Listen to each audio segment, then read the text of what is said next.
everyone. So I said I wasn't going to make a separate video about my Hyre car review, second experience using Hyre car, but then I was like, yeah, I'll go ahead and shorten it up, make a separate video, and I guess go ahead and create a playlist now, since it's going to be clearly an ongoing thing. So update, I had a renter rent the Acura RDX. She's a 2015, for those of you who don't know. I have the car listed for $45 a day, but after the insurance and Hyre car takes its deductions, I received $33.75 a day. So this particular renter had it for a really long time. It was well over a month, and my total revenue was $1,300 and some odd dollars and some odd cents. And so things were going great. I hadn't really heard from her. You know what they say, no news is good news, right? So I finally get an email from Hyre car support. And so what she was doing was every day I would get an email and text saying that the driver has chosen to extend the rental. This is your payout. Great. So this particular day, Hyre car says, hey, the car is actually late. You need to reach out to the driver and ask her what she plans on doing. Just, either extend it or return it. So I did that. I texted her. I said, hey, hope everything's well. Let me know what you plan on doing. You can extend it or return it. No pressure either way. And she was like, hey, I'm actually in the hospital. That's why it's late. It was in a small fender bender. But I can have it back to you today. And I was like, a fender bender? I'm like, when were you going to tell me this? And when people say they're in the hospital, I literally have to take that with a grain of salt, because A, it's probably some little patient first, urgent care. B, if you're texting your hands where you ain't, you alright. I mean, I don't know. I was just annoyed.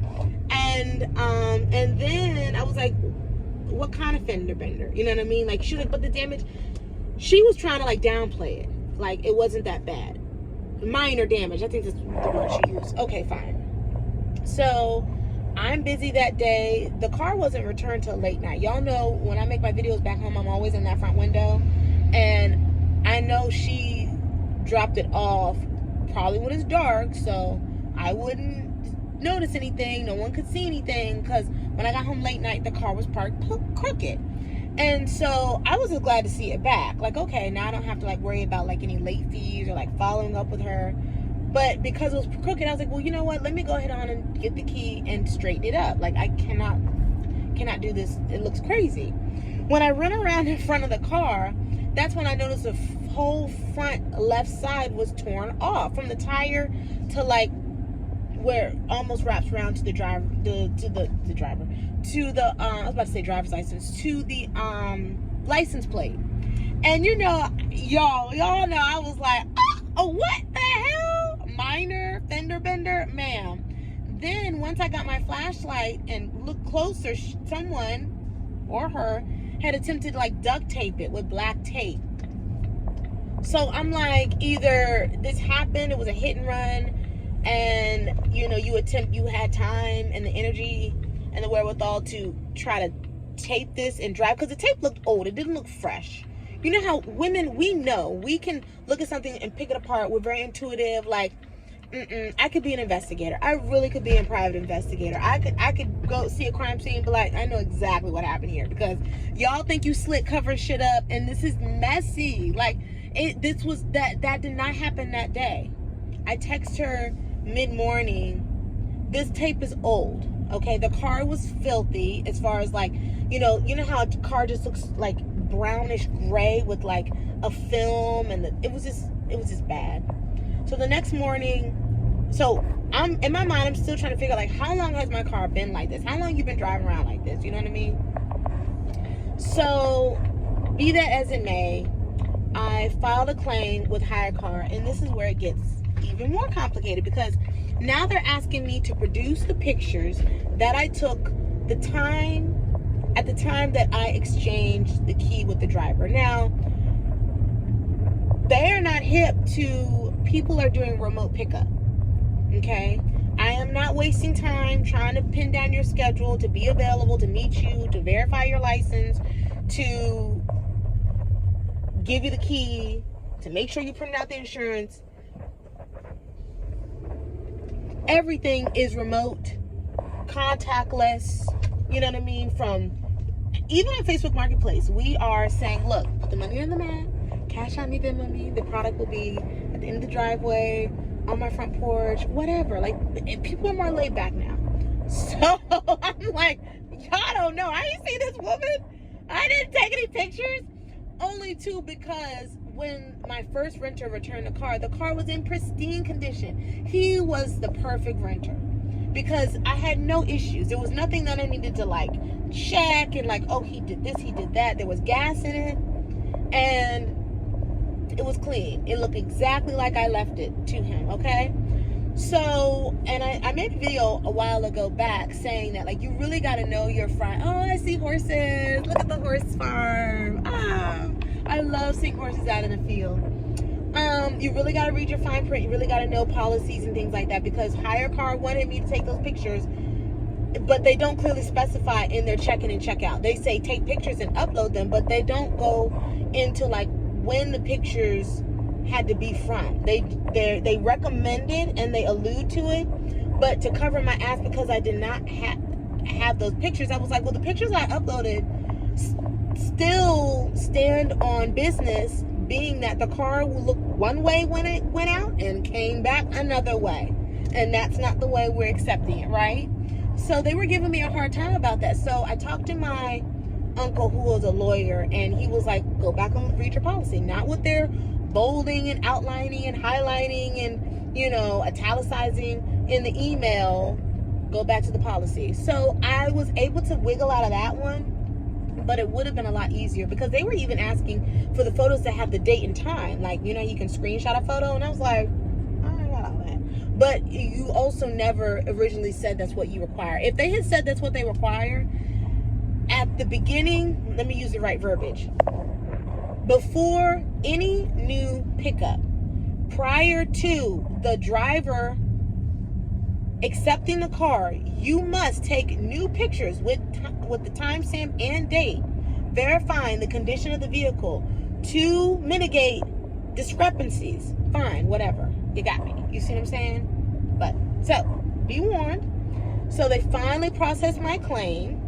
I received $1,200 and some odd dollars in money to cover the repairs. I have not verified that with my own like collision expert, or what, like taking it to a collision center and gotten my own quote.